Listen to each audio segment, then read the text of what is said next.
So in this clip, we are going to see the CNN panel erupt into laughter when MAGA airhead Lydia Moynihan just throws out a completely made up, unrealistic stat when discussing the war that's taking place in Iran. As usual, let's watch the clip in full. I'm going to hold my thoughts, my commentary, my perspective towards the end, and then we'll go from there. Let's get into it. Good evening. I'm Abby Phillip in New York. Tonight, a significant escalation in the war against Iran. The president announcing that the United States has bombed what he describes as Iran's crown jewel of oil infrastructure, the Karg Island. Donald Trump just released this video saying that the U.S. struck military targets on that island, but not the oil. He did, however, threaten to attack the oil infrastructure if Iran continues to block ships in the Strait of Hormuz. In fact, Trump says that the United States' ships will soon begin escorting tankers in the strait. Karg Island is critical for Iran. 90% of their crude oil exports are handled there. And just 24 hours ago, Iran warned that if they're attacked, Tehran will, quote, abandon all restraint. The warnings were pretty specific, Josh, not just that they won't be restrained, but specifically on Thursday, this is a statement from the IRG, from the Islamic Republic of Iran Broadcasting. We warn the aggressor governments and all its allies that the slightest attack on Iran's energy infrastructure and ports will be followed by our crushing and devastating response. In the event of such aggression, all the region's oil and gas infrastructure in which the United States and its Western allies have a vested interest will be set on fire and destroyed. So this is a really big deal because of what it could mean for escalation. Yeah, it's the definition of an escalation ladder. It's the thing that everyone talks about when you plan a short war, a war that's going to be quick and easy. It's essentially the enemy gets a vote, they escalate. Your instinct is to re-escalate, then they re-escalate, and before you know it, you're in a quagmire. And sure enough, that seems exactly what's happening. It was only yesterday, remember, Abby, where Trump said, we're done, we won, we're going to get out, it's over, it's going to be over very, very soon. That's what he said yesterday. And today, he deployed 2,500 Marines and sent them toward Karg Island. It's going to take them 2 weeks to get there, and he abandoned any timelines for the war. It says it's going to take as long as it takes. So it's clear that the president has made a decision that he's going to escalate against the Iranians, and they're announcing that they're going to escalate against us. If we do that, and that just takes the region and the world into further economic chaos, further disruption, higher prices, higher inflation, more instability, more shortages, more migration, more extremism, and a war that lasts for months and months.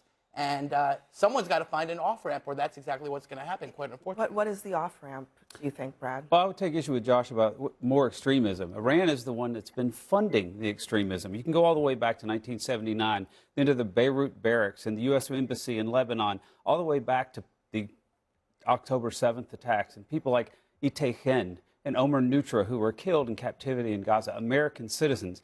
The extremism and the carnage has been going on for far too long. 7 different presidents refused to stop it.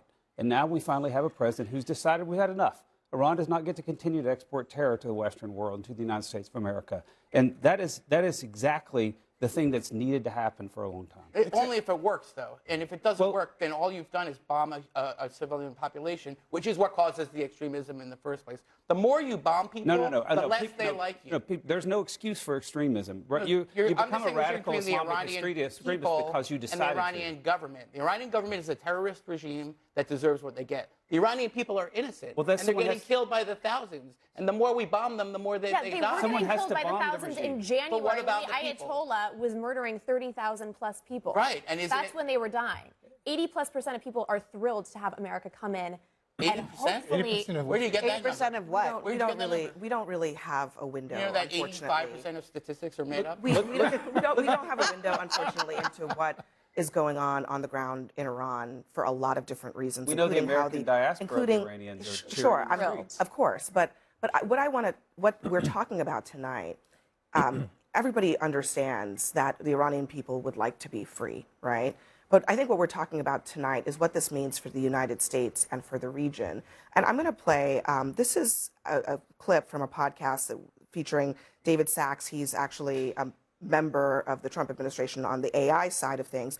But he lays out his view of what's happening in the administration and what it could mean in the region. I thought it was interesting. Listen.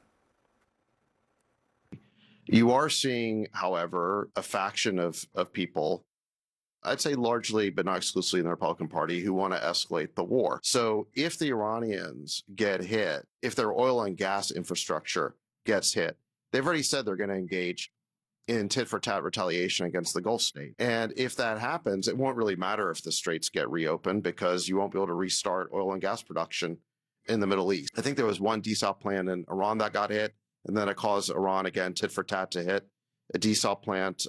I think it was in Kuwait. I could be off about that.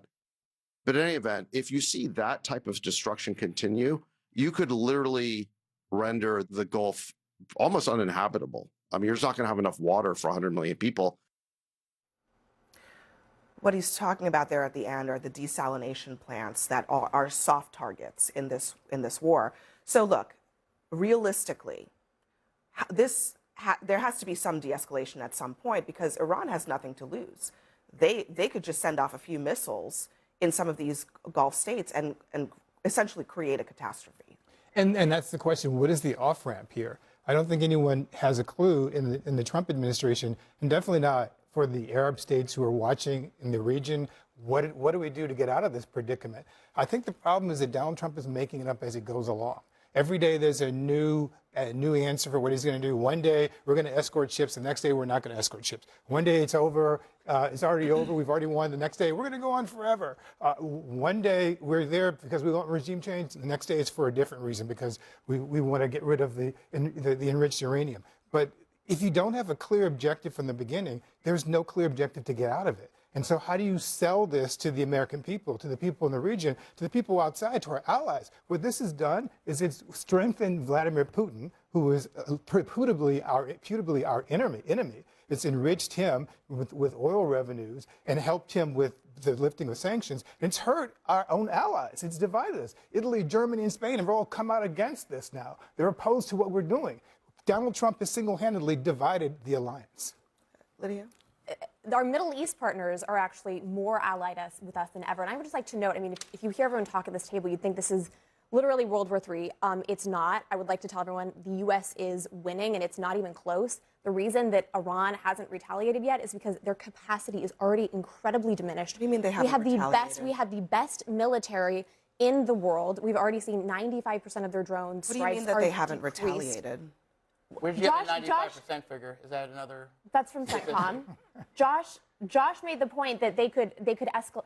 No, Their capacity is already so diminished. I don't know. They've been trying to retaliate, and the longer this goes on, the less 13 Americans are dead. they have. They have. I mean, look, they have diminished capacity, but they have been retaliating. Israel is being struck on a daily basis in residential areas with cluster munitions. Neighboring Gulf states are being attacked. The big picture is, how does it end?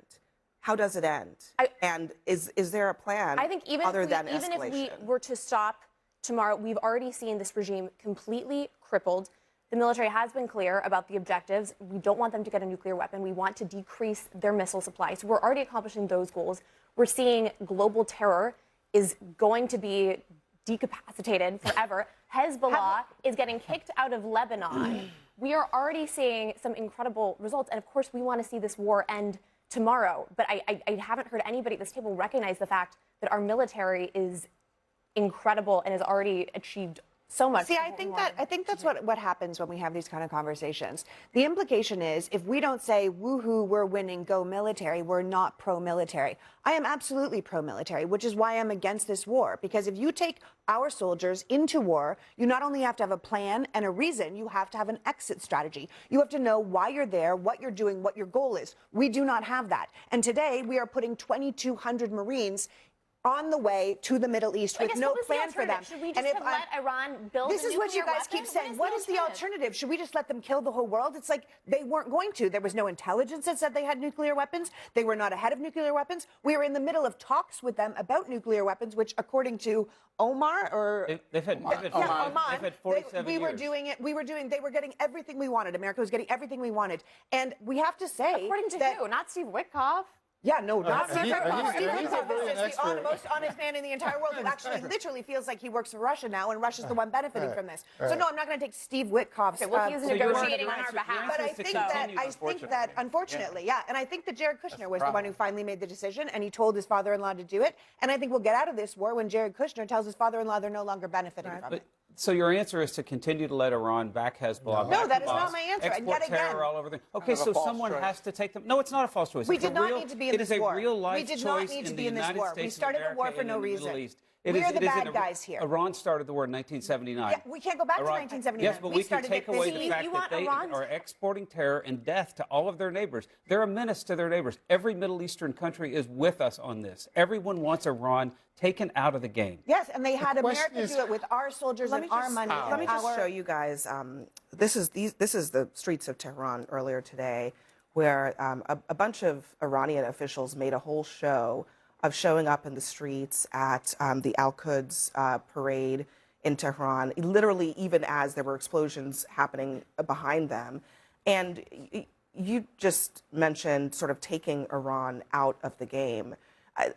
That remains an open question. Right. Are they being taken out of the game? No, in of this course not, because there's no sign that the regime has lost any measure of control at all. In fact, what's more likely to lost their happen... munitions. Yes, but they still are able to repress their people and control their country in perpetuity, which means all we've done is spend American blood and treasure to replace an 86-year-old terrorist dictator with a 56-year-old terrorist And his dictator. missile launchers. Well done, his everybody. His Good missile job. launchers, his Air Force, You know. his Navy, But his they can ability to rebuild all project that power stuff. abroad. And the thing is, they have the ability to rebuild all that stuff. And for Iran, the only thing they have to do to win is survive. And if this regime survives, they've won. That means the only way that we have to win is to do regime change, which Trump doesn't really have the stomach for anyway.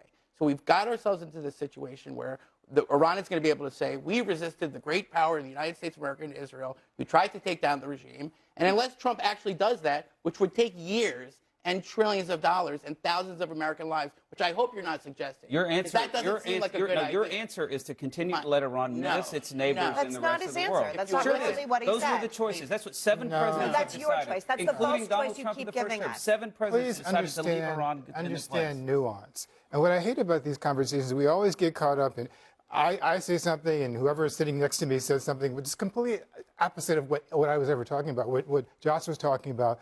And what we're talking about is there are other ways to achieve the objective. Let's all assume at this table, let's assume for the purpose of argument that we all agree that we don't want to have Iran strengthened. The question is, how do you achieve that goal? And No, we want to see Iran ended. Well, I don't want to see Iran ended. This regime Well, the ended. regime is a whole This different regime thing. ended. But you spoke about Iran as a country. I don't want to kill the country of 90 million people. Sure, no one does. Don't put words in my mouth. Right, I'm not trying to say that, but my point is, let's figure out nuanced ways to come up with solutions instead of assuming that because I don't agree with your approach, that means I want to go back and allow Iran to do whatever they want to do. Previously, we just gave them billions of dollars and they funded terror. Let's go ahead and hit pause here because we'll have more on the other side of the break.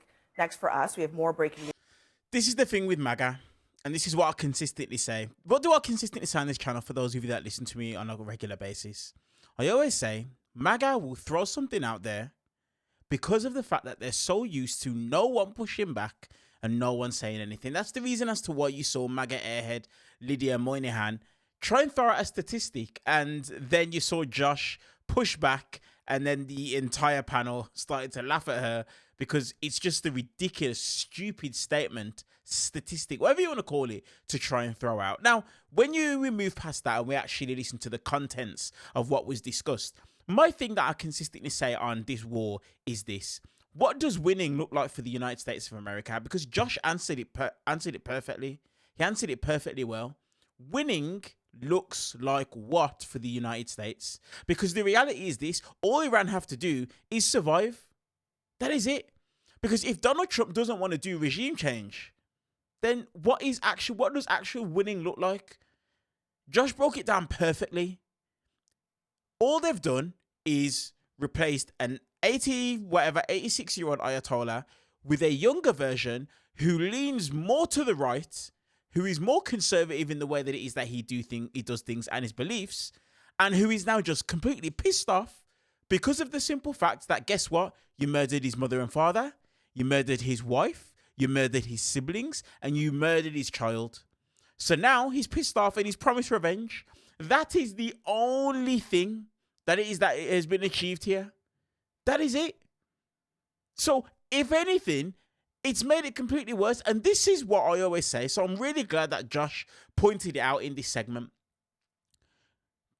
The West continuously keeps wondering why terrorist attacks and things take place. Now, understand me, I'm not justifying terrorism because there is no justification for it. But we keep wondering, why is it that terrorism continues to happen? This is the exact reason as to why. This is what happens. The West, we go into the Middle East, we go to these countries, we disrupt these countries, we put them in a worse off state of how it is that they live. And then guess what? Things take place. Terrorism takes place. Not just terrorism, immigration, another thing. A lot of the things these right-wingers don't like to deal with. They don't like Muslims. They don't want Muslims in their country, but they'll continue to go and continue to mess with Muslims and displace them and disrupt them. And then when they want to come and they want to seek refuge in our countries, look how it is that they conduct themselves. Look how they act. This is the problem. This is exactly what the problem is. And I've always continuously said it. When you take a look at what's happening with the war in Iran, take a look at what Israel has done within Lebanon, the amount of people that have been displaced, all the young children, the young men that have lost loved ones in these wars, all that's going to turn around and happen is this. They're going to grow up with a hate for the West, and they're going to look for a way to seek revenge and seek vengeance. That's all that's going to happen. That's the reason as to why what Josh said was perfectly put. Gaza, you know how many mothers and fathers, siblings, grandparents, aunties and uncles you killed? And in 10, 15, 20 years, all of those young men are going to be so radicalized because of what it is that you've seen them do to their family. When you take a look at the images and the video content of what's taking place in Gaza, you can see so clear as day. Trust me, they're going to move heaven and earth to get revenge on the people that done that to them.